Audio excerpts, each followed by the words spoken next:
Are you refusing to accept my present? How rude are you? My mother-in-law pushes a filthy package toward me.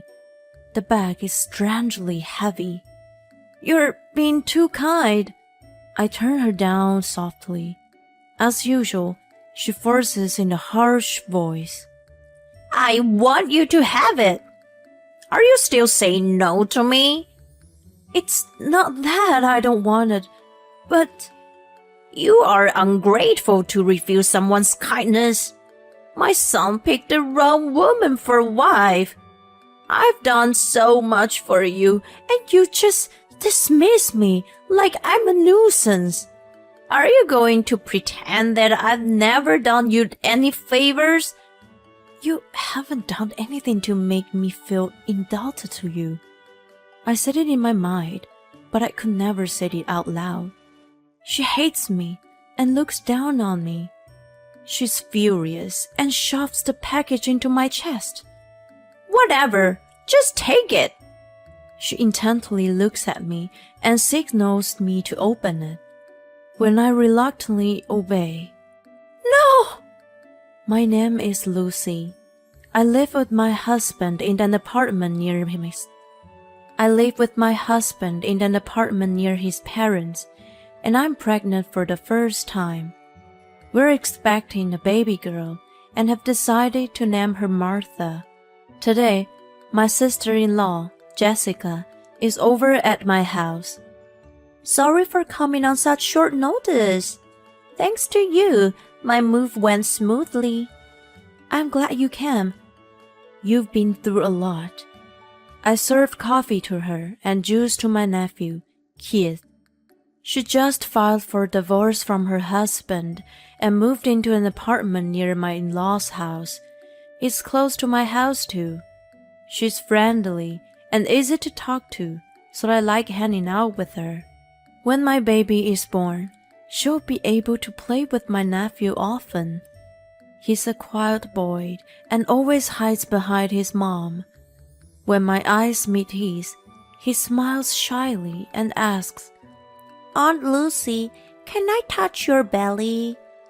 Of course you can. He's still timid, but he must be curious about my big belly and becomes chattier than normal.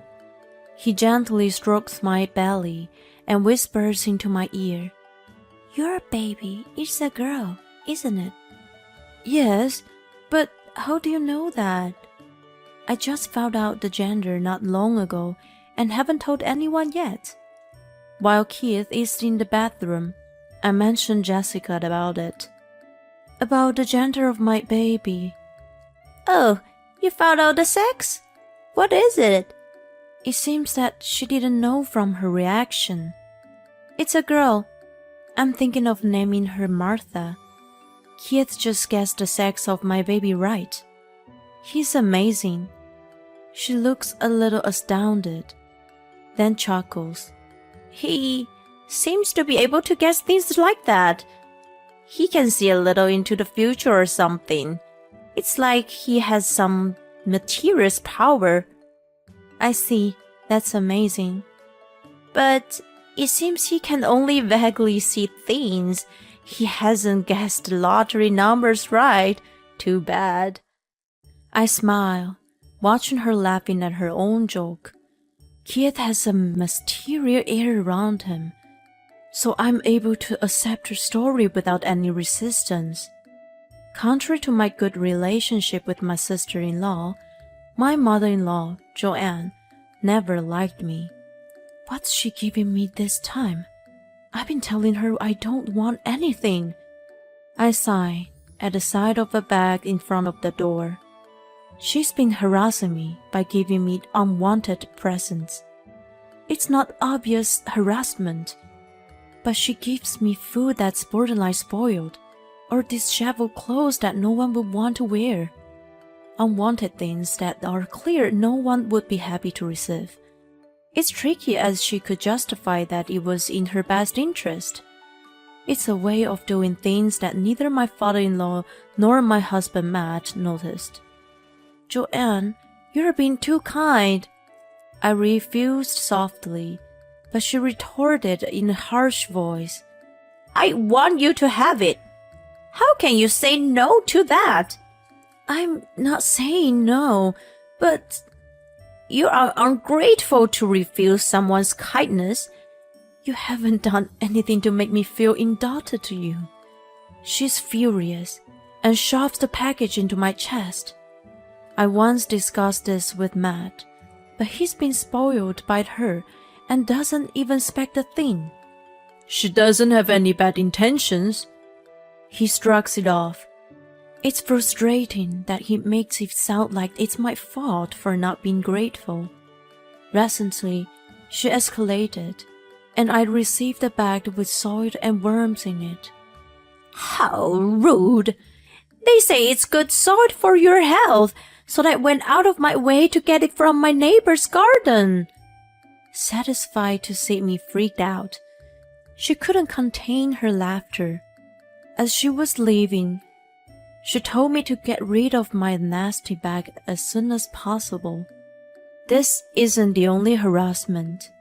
On weekends, she comes over under the guise of helping a pregnant daughter-in-law and stays all day. Matt, is she doing her chores? It looks dirty over there. I'm skeptical if she's making a comfortable home for a hard-working man like you. She sighs dramatically at me. Oh no, Matt doesn't like this. You eat the fried chicken I got for you. There's French fries too. You love fried food, don't you? Thanks, Mom. You know me well. She has always been negative about my cooking, which is mainly vegetable-based.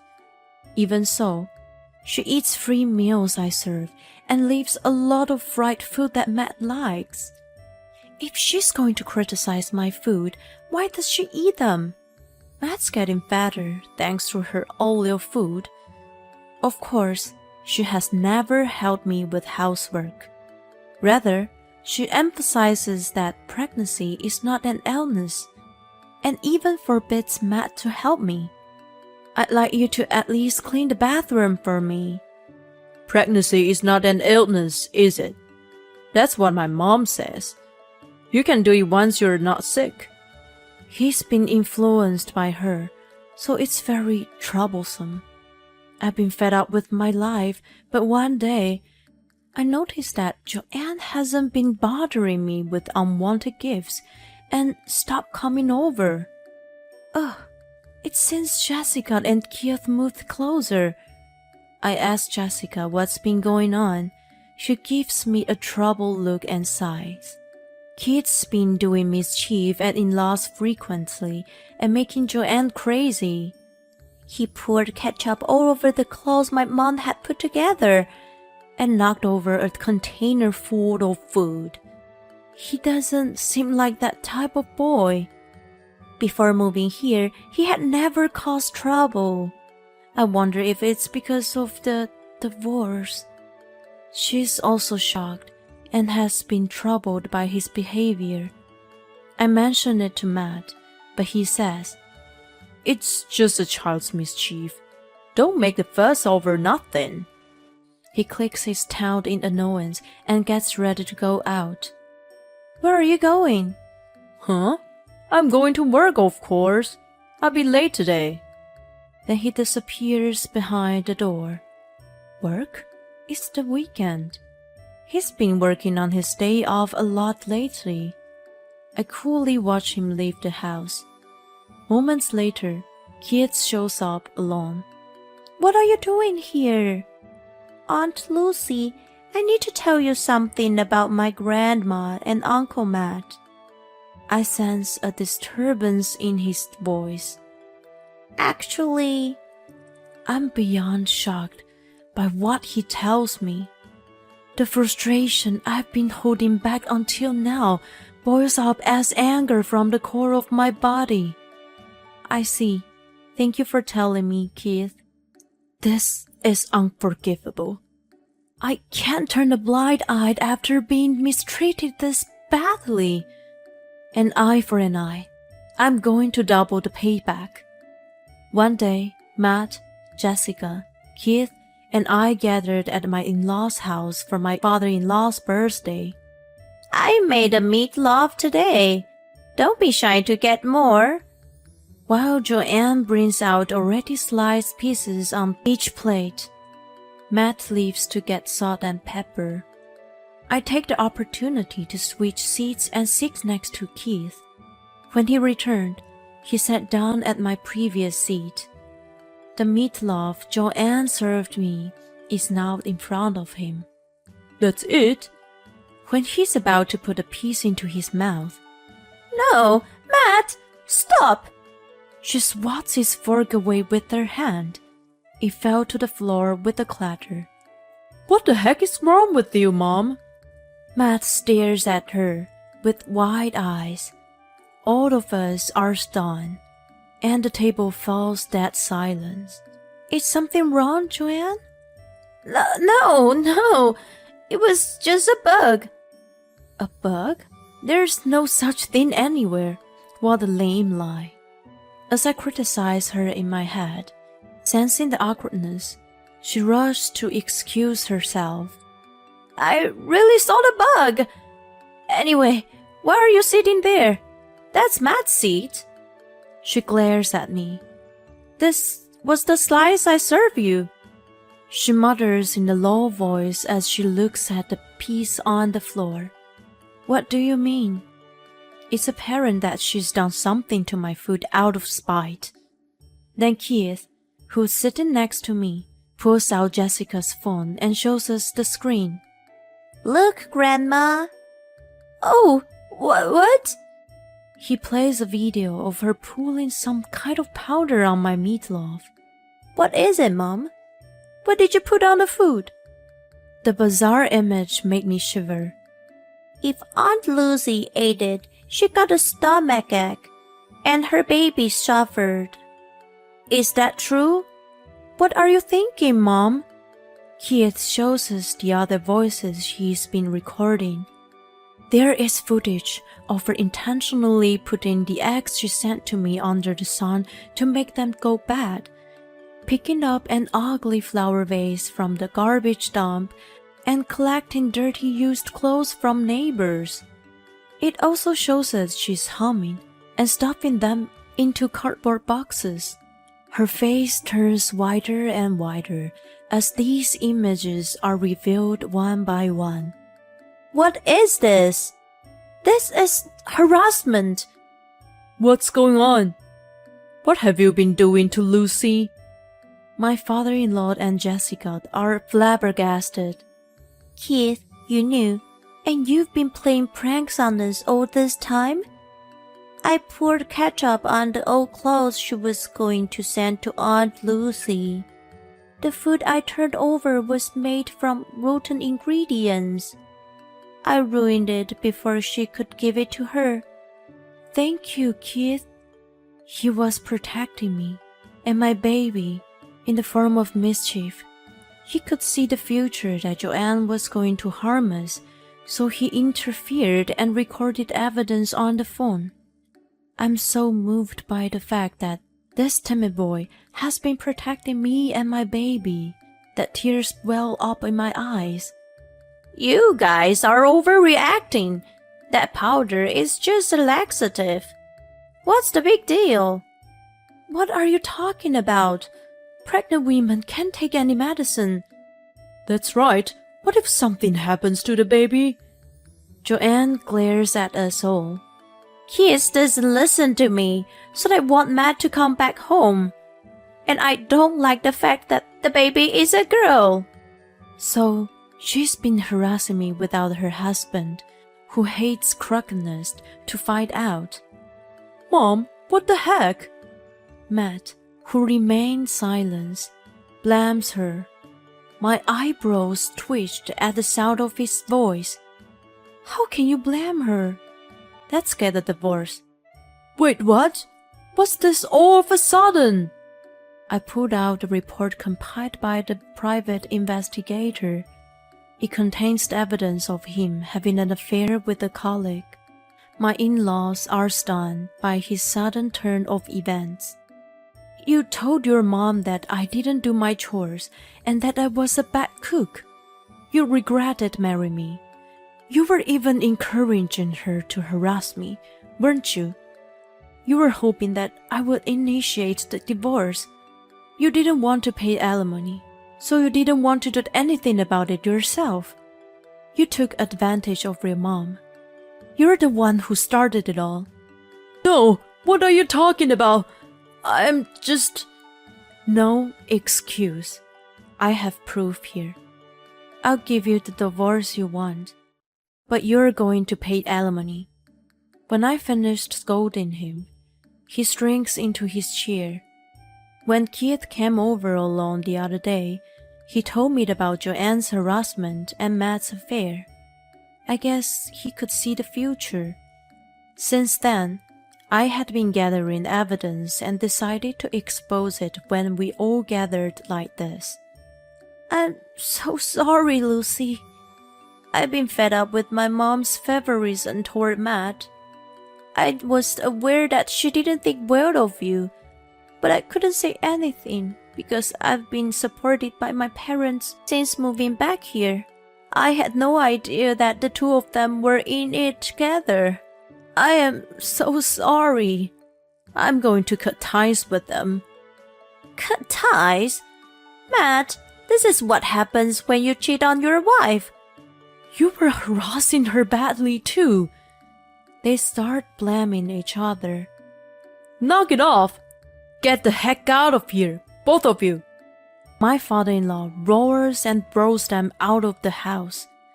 I apologize on their behalf, Lucy. He seems deeply affected by the event. Then he filed for divorce from Joanne. I also lodged divorce papers with Matt's consent.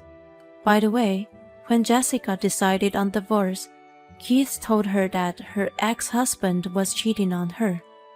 She didn't believe him at first, but when he kept telling her, she finally looked into it and found out about the affair. She was frantically gathering evidence at that time.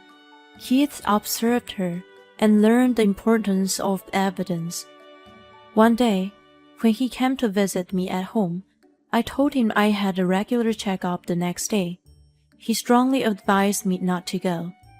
But I must go. Then please, take a different route than usual. Promise me. I sensed something was up and took a different route to the checkup. When I got home without incident and turned on the TV, I saw Joanne's name on the screen. What on earth? I had always walked on the clinic for exercise.